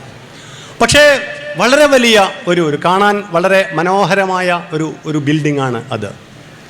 അപ്പോൾ ആ ബിൽഡിങ്ങിനെ കുറിച്ച് അവിടെ നമ്മൾ സന്ദർശനത്തിന് പോകുമ്പോൾ കൃത്യമായി നമ്മൾക്ക് വിശദീകരിച്ചു തരും. വിശുദ്ധ ഖുർആനിലെ ഒരു ആയത്തിനെ മുൻനിർത്തി, അല്ലെങ്കിൽ സ്വർഗത്തെക്കുറിച്ച സങ്കല്പത്തെ മുൻനിർത്തിയാണ് ആ കൊട്ടാരം അവിടെ പണിതിരിക്കുന്നത്. എന്നല്ല, അന്തലൂസിലുള്ള മുഴുവൻ കൊട്ടാരങ്ങളും നമ്മൾക്ക് കണ്ടു കഴിഞ്ഞാൽ തജ്രി മിൻ തഹ്തിഹൽ അൻഹാർ എന്ന് പറയുന്ന സ്വർഗത്തെക്കുറിച്ചുള്ള ഒരു കാഴ്ചപ്പാടുണ്ട്. ഇതിനെ ബേസ് ചെയ്തുകൊണ്ട്, അതായത് അരുവികളിലൂടെ താഴ്ഭാഗങ്ങളിലൂടെ അരുവികൾ ഒഴുകിക്കൊണ്ടിരിക്കുന്ന ആരാമങ്ങൾ എന്ന് പറയുന്ന സങ്കല്പത്തിൽ നിന്നുകൊണ്ടാണ് അവരുടെ ഭരണകാലത്ത് അവർ കൊട്ടാരങ്ങൾ പണിതത്. അതിനാൽ ഈ അൽഹംറയിലൊക്കെ പോയി കഴിഞ്ഞാൽ നമ്മളിങ്ങനെ വെള്ളം എല്ലാ സ്ഥലത്തും ഇങ്ങനെ വളരെ വെള്ളം കിട്ടാൻ പ്രയാസമുള്ള ഒരു കുന്നിൻ പുറത്തുള്ള ആ സ്ഥലത്ത് പോലും വെള്ളം എത്തിച്ച് വെള്ളം ഇങ്ങനെ ഒഴുകിക്കൊണ്ടിരിക്കുന്നു, കൊട്ടാരം അതിലിങ്ങനെ റിഫ്ലക്റ്റ് ചെയ്യുന്നതായിട്ട് നമ്മൾക്ക് കാണാൻ കഴിയും. അതിന് നിങ്ങൾക്ക് രണ്ട് വിധത്തിൽ കാണാവുന്നതാണ്. ഒന്ന്, അവിടെ ഭരിച്ചിരുന്ന ആളുകൾ ഇത്രമാത്രം പൈസ ചെലവഴിച്ച് ഇങ്ങനെ ധൂർത്തും ദുർവ്യയവുമാണല്ലോ ചെയ്തത് എന്നുള്ള രീതിയിൽ നമ്മൾക്ക് കാണാൻ കഴിയും. പലപ്പോഴും സംസ്കാരത്തിൻ്റെ കൊടിയടയാളങ്ങളായിരിക്കുന്ന കൊട്ടാരങ്ങളെക്കുറിച്ചും കോട്ടകളെക്കുറിച്ചും പള്ളികളെക്കുറിച്ചുമൊക്കെ അങ്ങനെ ഒരു വായന ആളുകൾ നടത്താറുണ്ട്. ഞാനും വിചാരിച്ചിരുന്നു, പലപ്പോഴും നമ്മുടെ ക്ലാസ്സുകളിലും പ്രസംഗങ്ങളിലുമൊക്കെ അങ്ങനെ നമ്മൾ കേൾക്കാറുണ്ട്, ഒരുപാട് ധൂർത്ത് നടത്തിയ ആളുകളായിട്ട്. പക്ഷേ ലക്നൗവിൽ ബഡാ ഇമാം ബാഡ എന്ന് പറയുന്ന അവിടുത്തെ രാജാവ് സ്ഥാപിച്ച വലിയ ഒരു കോട്ടയുണ്ട്. അതിൻ്റെ പുറത്തിങ്ങനെ എഴുതി വച്ചിരിക്കുന്നു, ഇത് 1700 അവസാനത്തിൽ ലക്നൗ നഗരത്തെ ഔദ് എന്നാണ്, അവധ് സംസ്ഥാനത്തെ ബാധിച്ച ഒരു കൊടിയ ക്ഷാമത്തിൻ്റെ കാലത്ത് പണി കഴിപ്പിച്ചതാണ് ഈ കൊട്ടാരമെന്ന്. പെട്ടെന്ന് നമ്മൾ വിചാരിക്കും, എന്താണ് ക്ഷാമത്തിൻ്റെ കാലത്ത് എങ്ങനെയാണ് ഒരു കൊട്ടാരം പണി കഴിപ്പിക്കുക? എന്തായിരുന്നു അതിൻ്റെ എക്കണോമിക് പ്രിൻസിപ്പിൾ? അതാണ് പിന്നീട് നമ്മൾ കെയ്ൻസ് തിയറി എന്ന് പറഞ്ഞ് 1930കളിൽ അമേരിക്കയിൽ റിസഷൻ ഉണ്ടായ സമയത്ത് അവിടെ ചെയ്തതായിട്ട് നമ്മൾക്ക് കാണാൻ കഴിയുക. കെയ്ൻസ് നിർദ്ദേശിച്ചു, ആളുകളുടെ കയ്യിൽ പണം ഇങ്ങനെ കെട്ടിക്കിടക്കുന്നു, അത് കറങ്ങുന്നില്ല, എക്കണോമിക്കലായി സാമ്പത്തികമായി വളരെ വലിയ പ്രതിസന്ധി നാട് നേരിടുന്നു, എന്താണ് ചെയ്യേണ്ടത്? അതേ നിർദ്ദേശിച്ചു, എല്ലാവരും നിങ്ങൾ എന്ത് ചെയ്യുക, നിങ്ങൾ ബീച്ചുകളിൽ പോയി വലിയ വലിയ കുഴികൾ ഉണ്ടാക്കുക മണലെടുത്തിട്ട്. അപ്പോൾ ഒന്നാമത്തെ ദിവസം ആളുകൾക്കൊക്കെ പണി കിട്ടി, കൂലി കിട്ടി, ആളുകളുടെ പർച്ചേസിങ് പവർ കൂടി, സ്വാഭാവികമായിട്ടും മാർക്കറ്റിൽ നിന്ന് സാധനങ്ങൾ മൂവ് ചെയ്യും, കമ്മോഡിറ്റികളുടെ എക്സ്ചേഞ്ച് നടക്കും. രണ്ടാമത്തെ ദിവസം വന്നിട്ട് ആ കുഴി എല്ലാവരും കൂടെ മൂടുക, അപ്പോൾ എന്തായി, വീണ്ടും രണ്ടാമത്തെ ദിവസം പണി കിട്ടി. ഇങ്ങനെ കുഴി കുത്തുക, കുഴി മൂടുക. ജനങ്ങളുടെ ഇടയിൽ പണം കിടന്ന് സർക്കുലേറ്റ് ചെയ്യുന്നതിനുള്ള ഒരു മാർഗം നിർദ്ദേശിക്കപ്പെടുകയാണ്. ഇതുപോലെയാണ് ക്ഷാമകാലത്ത് ഇങ്ങനെ പണം ചില പ്രത്യേക പോക്കറ്റുകളിൽ മാത്രം കെട്ടിക്കിടന്ന് ജനങ്ങൾ പ്രതിസന്ധിയെ അഭിമുഖീകരിച്ച സമയത്താണ് അന്നത്തെ അവിടുത്തെ രാജാവ് നവാബ്, ഔദിലെ നവാബ് തീരുമാനിക്കുന്നത് ആളുകൾക്ക് പണിയില്ല, അപ്പോൾ പണി ഉണ്ടാക്കാൻ വേണ്ടി വലിയ ഒരു കൊട്ടാരം, വലിയൊരു കോട്ട നമ്മൾക്കങ്ങ് പണിയാമെന്നുള്ളത്. അത് ഇസ്ലാമികമായ ഒരു സാഹചര്യത്തിൽ, ഒരു സാംസ്കാരികമായ അന്തരീക്ഷത്തിൽ ജനങ്ങൾക്ക് പ്രശ്നങ്ങൾ ഉണ്ടാകുമ്പോൾ അതെങ്ങനെയാണ് പരിഹരിക്കണമെന്നുള്ളത് വളരെ ഒരുപക്ഷെ ജീവിത രീതികളിൽ വളരെ ദുഷിച്ച സന്ദർഭങ്ങളിൽ പോലും ഇത്തരം ജനങ്ങളുടെ പ്രശ്നങ്ങൾക്ക് ഇസ്ലാമികമായ പരിഹാരങ്ങളെക്കുറിച്ച് ആലോചിക്കാൻ അവർക്ക് കഴിയുന്നു എന്നുള്ളതാണ് നാം മനസ്സിലാക്കേണ്ടത്. അതിൽ എൻ്റെ സഹോദരന്മാരോട് എനിക്ക് പറയാനുള്ളത്, ഇസ്ലാമിൻ്റെ വൈജ്ഞാനികമായ സംഭാവനകൾ എന്ന് പറയുന്നത് ഒരു മണിക്കൂർ സെഷൻ കൊണ്ട് നമ്മൾക്ക് പെട്ടെന്ന് തീർത്ത് പറയാവുന്ന ഒരു കാര്യമല്ല. പക്ഷെ നാം ആലോചിക്കണം, എന്തൊക്കെയായിരുന്നു നമ്മുടെ ആളുകൾ ഇവിടെ ചെയ്തുകൊണ്ടിരുന്നത്? എന്തുകൊണ്ടാണ് ലോകാധിപത്യം മുസ്ലിങ്ങൾക്ക് നഷ്ടപ്പെട്ടത്? മുസ്ലിങ്ങൾക്ക് ലോകാധിപത്യം എന്ന് പറയുമ്പോൾ മുസ്ലിങ്ങളായ ഒരു ജാതിക്കാർക്കോ മതക്കാർക്കോ ഉള്ള ആധിപത്യത്തെക്കുറിച്ചല്ല നമ്മൾ സംസാരിക്കുന്നത്, മറിച്ച് മുഴുവൻ മനുഷ്യർക്കും നീതി ലഭ്യമാകുന്ന ഒരവസ്ഥയെക്കുറിച്ചാണ് ഇസ്ലാം എന്ന് പറയുമ്പോൾ നാം ഉദ്ദേശിക്കുന്നത് എന്ന് നമ്മൾ മനസ്സിലാക്കേണ്ടതുണ്ട്. ആളുകൾ പലപ്പോഴും ഇസ്ലാമിനെക്കുറിച്ച് ഇസ്ലാമികമായ ആധിപത്യത്തെക്കുറിച്ച് പറയുന്നത് ഇതുപോലുള്ളൊരു ബഹുസ്വര സമൂഹത്തിൽ പ്രശ്നങ്ങൾ ഉണ്ടാക്കില്ല എന്നാണ്. പ്രശ്നങ്ങൾ ഉണ്ടാക്കും. എപ്പോൾ? ഇസ്ലാം എന്ന് പറഞ്ഞു കഴിഞ്ഞാൽ മറ്റേതോ ജീവിത പശ്ചാത്തലത്തിൽ നിന്ന് നാം ജീവിച്ചു കൊണ്ടിരിക്കുന്ന ഇന്ത്യൻ സാഹചര്യത്തെ ഒട്ടും മനസ്സിലാക്കാതെ പറിച്ചെടുത്ത് ഇവിടെ ഫിറ്റാക്കാൻ ശ്രമിക്കുന്ന കാര്യങ്ങളാകുമ്പോൾ അതൊരു ബഹുസ്വര സമൂഹത്തിലല്ല, ഏത് സമൂഹത്തിലും അത് പ്രശ്നങ്ങൾ സൃഷ്ടിക്കും. മറിച്ച് ഞാൻ നേരത്തെ പറഞ്ഞ തൂത്തി ഉക്കുലഹ കുല്ലഹീനിം ബിഇദ്നി റബ്ബിഹ, തൻ്റെ വിശ്വാസത്തിൻ്റെ സത്ഫലങ്ങൾ താൻ ജീവിക്കുന്ന മുഴുവൻ സമയ സന്ദർഭങ്ങളിലും മുഴുവൻ ആളുകൾക്കും നൽകിക്കൊണ്ടിരിക്കണം. എന്ന വിശ്വാസത്തിൻ്റെ ബോധ്യത്തിൽ നിന്നുകൊണ്ട് നീതിയുടെ നിർവഹണം ശരിയായ അളവിൽ നടത്തപ്പെടുക എന്നുള്ളതാണ് തൻ്റെ വിശ്വാസത്തിൻ്റെയും തൻ്റെ വിജ്ഞാനത്തിൻ്റെയും തേട്ടമെന്ന് മനസ്സിലാക്കിക്കൊണ്ട് നാം പ്രവർത്തിക്കുന്നിടത്ത്, ഇസ്ലാമിൻ്റെ ആധിപത്യം എന്ന് നമ്മൾ പറയുന്നിടത്ത്, നീതി പുലരുന്ന ഒരു വ്യവസ്ഥയുടെ ആധിപത്യം എന്നുള്ള അർത്ഥത്തിലാണ് നാം മനസ്സിലാക്കേണ്ടത്. ജമാഅത്തെ ഇസ്ലാമിയുമായും സ്റ്റുഡൻസ് ഇസ്ലാമിക് ഓർഗനൈസേഷൻ ഓഫ് ഇന്ത്യയുമായി ബന്ധപ്പെട്ട് നാം ജീവിച്ചു കൊണ്ടിരിക്കുന്ന സമയത്തും ഇത്തരം കാര്യങ്ങളെക്കുറിച്ച് മനസ്സിലാക്കേണ്ടതുണ്ട്. കഴിഞ്ഞ 70 കൊല്ലമായി ദൈവപ്രോക്തമല്ലാത്ത ഒരു വ്യവസ്ഥ ജനങ്ങളുടെ ജീവിതത്തിലുണ്ടാക്കുന്ന പ്രയാസങ്ങളെക്കുറിച്ച് സംസാരിച്ചു കൊണ്ടിരിക്കുന്നവരാണ് നാം. ഭരണാധികാരികൾ അള്ളാഹുവിനോട് സമാധാനം ബോധിപ്പിക്കേണ്ടതുണ്ട്. അക്കൗണ്ടബിലിറ്റി എന്ന് പറയുന്ന ഒരു ബോധമില്ലാതെ പ്രവർത്തിച്ചാൽ അത് ജനങ്ങളുടെ പ്രയാസങ്ങളിലാണ് കലാശിക്കുക എന്ന് പറഞ്ഞുകൊണ്ടിരിക്കുന്ന ആളുകളാണ് നാം.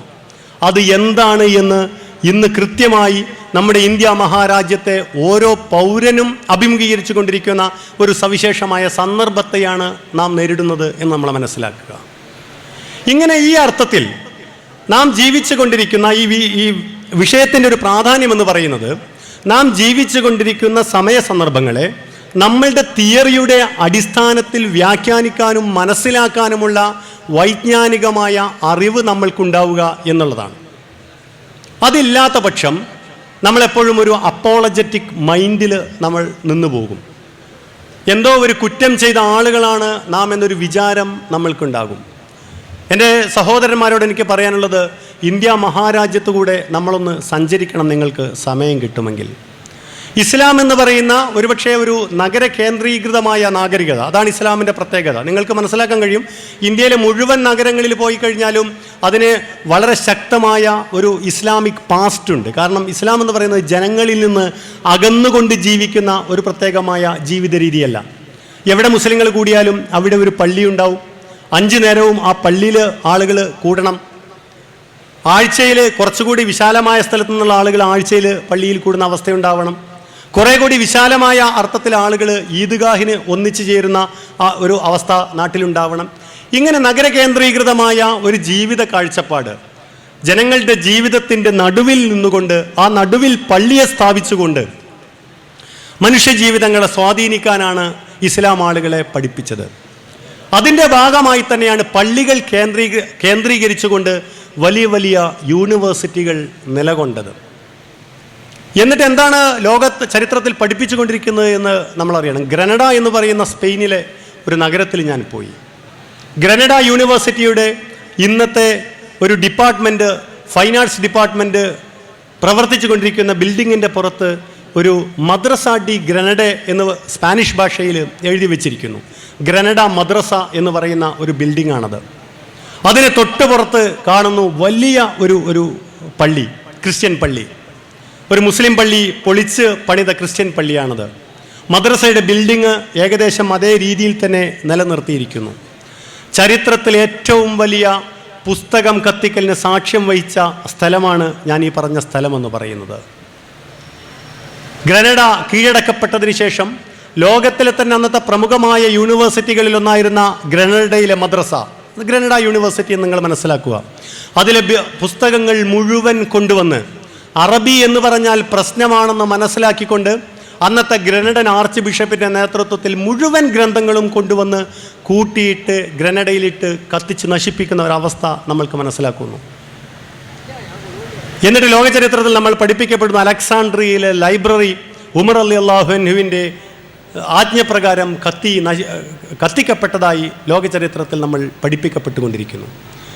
അങ്ങനെ ഒരു ആരോപണം നമ്മുടെ മുന്നിൽ വരുമ്പോൾ തന്നെ നമ്മൾക്ക് പറയാൻ സാധിക്കും, ഒരിക്കലും ഒരു ഇസ്ലാമിക സംസ്കാരത്തിൽ അങ്ങനെ ലൈബ്രറി കത്തിക്കുക എന്ന് പറയുന്ന ഒരു ഏർപ്പാടുണ്ടാവാൻ സാധ്യമല്ല എന്ന്. പക്ഷെ അങ്ങനെ പറയാൻ കഴിയണമെന്നുണ്ടെങ്കിൽ നാം കഴിഞ്ഞുപോയ ഇസ്ലാമിൻ്റെ മഹിതമായ വൈജ്ഞാനികമായ പാരമ്പര്യം എന്താണ് എന്നൊരു ബോധം നമ്മൾക്കുണ്ടാവേണ്ടതുണ്ട്. നിങ്ങൾക്കറിയുമോ, യൂറോപ്പ് എന്ന് പറയുന്ന വൻകരയിൽ കാപ്പി എന്ന് പറയുന്നത് ഒരുപാട് കാലം നിരോധിക്കപ്പെട്ടിരുന്നു, നൂറ്റാണ്ടുകളോളം. Because it was consider as a Muslim drink. എത്യോപ്യയിലെ മുസ്ലിങ്ങളായ ആളുകൾ ലോകത്തിന് പരിചയപ്പെടുത്തിയ ഒരു പാനീയമാണ് എന്നതിൻ്റെ പേരിൽ കാപ്പി കുടിക്കുന്നത് വിലക്കപ്പെട്ട ഒരു ചരിത്രം യൂറോപ്പിന് കഴിഞ്ഞു പോയിട്ടുണ്ട്. എന്നിട്ട് നാം പറയുന്നു യൂറോപ്പാണ് സംസ്കാരത്തിൻ്റെയും വിജ്ഞാനത്തിൻ്റെയും ഏറ്റവും വലിയ കേന്ദ്രം എന്ന് നാം മനസ്സിലാക്കുന്നു. ഇന്ന് കാപ്പി എന്ന് പറഞ്ഞു കഴിഞ്ഞാൽ തന്നെ നമ്മൾക്ക് ഇറ്റാലിയൻ കോഫി എന്നാണ് നമുക്ക് സാധാരണ തന്നെ നമുക്ക് ഓർമ്മ വരുന്നത്. അമേരിക്കാനോ എക്സ്പ്രസ്സാനോ ഇങ്ങനെ ഒരുപാട് പേരുകളിൽ നമ്മൾ കേൾക്കുന്നത് മുഴുവൻ ഇറ്റാലിയൻ കാപ്പിയാണ്. പക്ഷേ ഇറ്റലി എങ്ങനെയാണ് കാപ്പിയുടെ കേന്ദ്രമായി തീർന്നത് എന്നതിനെക്കുറിച്ച് നമ്മളൊന്ന് പഠിച്ചു നോക്കുക.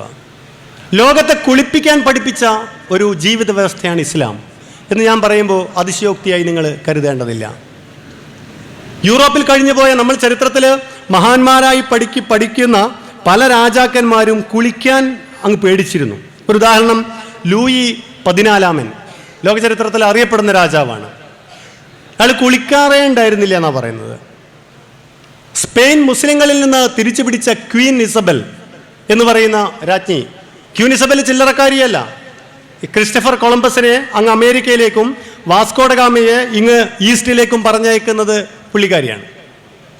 അവർ ഭയങ്കര അഭിമാനപൂർവ്വം പറഞ്ഞിരുന്നു എന്നാണ് പറയുന്നത്, ഞാൻ ആകെ ജീവിതത്തിൽ 2 പ്രാവശ്യമേ കുളിച്ചിട്ടുള്ളൂ എന്ന്. കുരിശ് സൈന്യം കുരിശ് യുദ്ധത്തിന് വേണ്ടി വരുന്ന സമയത്ത് കോൺസ്റ്റാന്റിനോപ്പിൾ നഗരത്തിൽ മുഴുവൻ ഉസ്മാനിയ ഖിലാഫത്തിൻ്റെ കീഴിലുള്ള പല ഭാഗത്തും ഇങ്ങനെ ബാത്റൂമുകൾ കണ്ടപ്പോൾ അവർ അന്താളിച്ചു പോയി. ഇതെന്താണ് സെറ്റപ്പ്, ഇങ്ങനെ ഒരു സംവിധാനം എന്താണെന്നുള്ളത്. ചിലപ്പോൾ നമുക്കറിയാം, ചില ആളുകൾ പറയാറുണ്ട് ഈ യൂറോപ്യൻ ക്ലോസറ്റൊക്കെ ആദ്യം വന്ന സമയത്ത് എങ്ങനെയാണ് അതുമേൽ ഇരിക്കുക, കയറിയാണോ ഇരിക്കുക അല്ലാതെയാണോ ഇരിക്കുക എന്നൊക്കെ ചിലപ്പോൾ നമ്മൾ അന്തിച്ചു പോവാറുണ്ട്. ഏകദേശം അതുപോലെയുള്ള ഒരവസ്ഥ. എന്തിനാണ് ഇത്രയധികം ബാത്റൂമുകളെന്ന്? അങ്ങനെ ബാത്റൂം ഉപയോഗിക്കാറുണ്ടായിരുന്നില്ല. കാരണം കുളി അവരുടെ ഒരു സംവിധാനത്തിലുണ്ടായിരുന്നില്ല. ഞാൻ മനസ്സിലാക്കുന്നു ഇപ്പോഴും നമ്മുടെ ഈ 4 സ്റ്റാർ 5 സ്റ്റാർ ഹോട്ടലുകളിലൊക്കെ നമ്മൾ ഈ 2-ന് പോകുന്ന അതേ സ്ഥലത്ത് വെള്ളം ഉണ്ടാവാറില്ല. വെള്ളം വേണമെങ്കിൽ നിങ്ങൾക്ക് കുറച്ചപ്പുറത്തേക്ക് എവിടെയെങ്കിലും മാറി നിൽക്കേണ്ടി വരും. കാരണം പേപ്പർ വെച്ചാണ് അവിടെ പരിപാടി. അതുണ്ടായിത്തീർന്നത് ഇത്തരമൊരു സംസ്കാരത്തിൽ നിന്നുകൊണ്ടാണ്. അതേസമയം അതിനേക്കാൾ വലിയ തണുപ്പ് അനുഭവിക്കുന്ന മുസ്ലിം സംസ്കാരം നിലനിന്നിരുന്ന രാജ്യങ്ങളിൽ ആളുകൾ ഇത്തരം ആവശ്യങ്ങൾക്ക് വെള്ളം ഉപയോഗിച്ചതായി നമുക്ക് മനസ്സിലാക്കാൻ കഴിയും. ഒരു ഉദാഹരണം കശ്മീർ. ഏകദേശം 3-4 മാസത്തോളം മഞ്ഞ് മൂടിക്കിടന്നതിന് ശേഷം സ്കൂളുകൾക്ക് അവധി കൊടുക്കുന്ന ഒരു സ്ഥലമാണ് കശ്മീർ എന്ന് പറയുന്നത്. അവിടെ പക്ഷേ ആളുകൾ വെള്ളം ഉപയോഗിച്ചു കൊണ്ടിരിക്കുന്നു. കാരണം ഇസ്ലാമികമായ സംസ്കാരത്തിൽ നിന്നുകൊണ്ട് ശൗച്യം ചെയ്യുക അല്ലെങ്കിൽ ശുചിയാക്കുക എന്നുള്ളത് ആ സംസ്കാരത്തിൻ്റെ ഒരു അടിസ്ഥാനമായി വികസിക്കുന്നിടത്ത് അതിനുവേണ്ട സംവിധാനങ്ങളുണ്ടാവും. ഈ മഞ്ഞ് കൂടിയ പ്രദേശങ്ങളിൽ ആളുകൾ കാവൽ നിൽക്കുന്ന സമയത്ത്, പട്ടാളക്കാരൊക്കെ കാവൽ നിൽക്കുന്ന സമയത്ത് അവർക്ക് മദ്യം സപ്ലൈ ചെയ്യുന്നതിന് സാധാരണ പറയുന്ന ഒരു ന്യായം തണുപ്പല്ലേ എന്നുള്ളതാണ്. അപ്പോൾ ഞാൻ വീണ്ടും കശ്മീരിൻ്റെ ഉദാഹരണം നിങ്ങളോട് പറയുന്നു. അവിടെയുള്ള ആളുകൾ, മുസ്ലിങ്ങളായ ആളുകൾ, ദീനീ ഭക്തിയുള്ള ആളുകൾ എങ്ങനെയാണ് അവരുടെ ജീവിതം മുന്നോട്ട് പോകുന്നത് ഇതിനേക്കാൾ വലിയ തണുപ്പ് അനുഭവിച്ചതിന് ശേഷം? എന്ന് പറഞ്ഞാൽ ഓരോ സംസ്കാരത്തിൻ്റെയും ജീവിത രീതികൾ രൂപം കൊള്ളുന്നത്, അവരുടെ ഗവേഷണ പഠനങ്ങൾ ഡെവലപ്പ് ചെയ്യുന്നത് അവരുടെ റിക്വയർമെൻറ്റിന് അനുസരിച്ചാണ്. ഇങ്ങനെ നമ്മൾ കൊളോണിയലിസത്തിൻ്റെ കീഴിൽ 350 കൊല്ലം നേരത്തെ നമ്മൾ കഴിഞ്ഞു വരുന്നതിൻ്റെ ഫലമായി പല യാഥാർത്ഥ്യങ്ങളെക്കുറിച്ചും നമ്മൾ അറിയാതെ പോകുന്നു. നമ്മുടെ റിക്വയർമെൻറ്റ് എന്താണ് എന്ന് അറിയാതെ പോവുകയാണ് നാം. എൻ്റെ വിദ്യാർത്ഥി സമൂഹത്തോട്, വിദ്യാർത്ഥികളോട്, എൻ്റെ മുന്നിൽ കൂടിയിരിക്കുന്ന വിദ്യാർത്ഥികളോട് എനിക്ക് പറയാനുള്ളത്, നമ്മുടെ ചരിത്രപരമായ ഉത്തരവാദിത്വത്തെക്കുറിച്ച് നാം അറിയണം. സയ്യിദ് മൗദൂദിയെക്കുറിച്ച് സാധാരണയായി പറയപ്പെടുന്ന ഒരു സംഭവം നിങ്ങളെല്ലാവരും കേട്ടിട്ടുള്ളത്, ഒരിക്കലൊരു യോഗം നടക്കുന്ന സമയത്ത് വെടിവെപ്പ് നടന്നു. മൗദൂദി സാഹിബിന് ലക്ഷ്യം വെച്ച് ആളുകൾ ഇരിക്കാൻ മുഴുവൻ മൗലാനയോട് ഇരിക്കാൻ പറഞ്ഞു. മൗലാന പറഞ്ഞ പ്രസിദ്ധമായൊരു വാചകമുണ്ട്, ഇപ്പോൾ ഞാൻ ഇരുന്ന് കഴിഞ്ഞാൽ പിന്നെ ആരാണ് എഴുന്നേറ്റ് നിൽക്കുക എന്ന്. അതാണ്, ആ ചോദ്യമാണ് എനിക്ക് എന്നോടും നിങ്ങളോടും ഉന്നയിക്കാനുള്ളത്. ഇപ്പോൾ നമ്മൾ ഇരുന്ന് കഴിഞ്ഞാൽ പിന്നെ ആരാണ് എഴുന്നേറ്റ് നിൽക്കുക? ആളുകൾ മുഴുവൻ പ്രയാസത്തിലാണ്. ആ പ്രയാസത്തിൽ അകപ്പെടുന്ന സമയത്ത് ക്യൂവിലങ്ങനെ രാവിലെ മുതൽ വൈകുന്നേരം വരെ നിൽക്കുന്ന ഓരോ ആളും പറയുന്നു, എന്താ ആരും പ്രതികരിക്കാത്തത്? ഒരാളും പ്രതികരിക്കുന്നില്ലല്ലോ എന്ന്. ഈ ഒരാളെന്ന് പറയുന്നതിൽ ആദ്യത്തെ ആൾ ആ പറയുന്ന ആൾ തന്നെയാണ് എന്നൊരു ബോധം നമ്മൾക്കില്ലാതെ പോകുന്നു. അപ്പം നമ്മളെല്ലാവരും വിചാരിക്കുന്നു നമ്മൾക്ക് വേണ്ടി പ്രതികരിക്കാൻ മറ്റാരോ എവിടെ നിന്നോ ഇറങ്ങി വരുമെന്നുള്ള ഒരു തെറ്റായ പ്രതീക്ഷയിലാണ് നാം. എന്നിട്ട് ആളുകൾ ഇങ്ങനെ അങ്ങോട്ടും ഇങ്ങോട്ടും നോക്കി മറ്റാരെങ്കിലും വരുമെന്ന് പ്രതീക്ഷിച്ച്, ജനങ്ങളെ ഈ പ്രയാസത്തിൽ നിന്ന് രക്ഷിക്കാൻ ആരെങ്കിലും വരുമെന്ന് പ്രതീക്ഷിച്ച് കഴിയുന്നു. താരിഖ് ബിൻ സിയാദിൻ്റെ കഥ കൂടി പറഞ്ഞുകൊണ്ടാണ് ഞാൻ നിങ്ങളോട് തുടങ്ങിയത്. താരിഖ് ബിൻ സിയാദിനെ പറഞ്ഞുകൊണ്ട് തന്നെ ഞാൻ അവസാനിപ്പിക്കുന്നു. താരിഖ് ബിൻ സിയാദ് അവിടെ വരുന്ന സമയത്ത് 7000 ആളുകളെ കൊണ്ടാണ് താരിഖ് ബിൻ സിയാദ് ജിബ്രാൾട്ടർ മുറിച്ച് കടക്കുന്നത്. 150 കൊല്ലത്തിനുള്ളിൽ അവിടെ 70% ആളുകളും അന്തലൂസിയയിൽ മുസ്ലിങ്ങളാകുന്നു.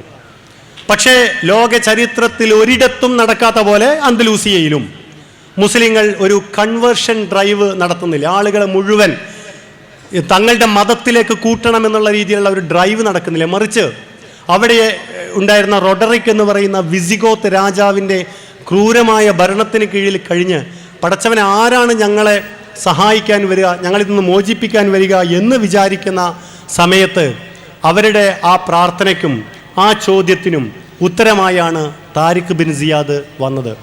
താരിഖ് ബിൻ സിയാദിൻ്റെ വരവ് വെറുമൊരു വരവായിരുന്നില്ല. പിന്നീടുള്ള കഴിഞ്ഞുപോയ 800 കൊല്ലക്കാലം അന്തലൂസിനെ ലോകത്തിൻ്റെ തന്നെ നേതൃസ്ഥാനത്ത് നിർത്തിയത് താരിഖ് ബിൻ സിയാദിൻ്റെ ആ ഒരു ചെറിയ വരവായിരുന്നു എന്നുള്ളത് നമ്മളറിയണം.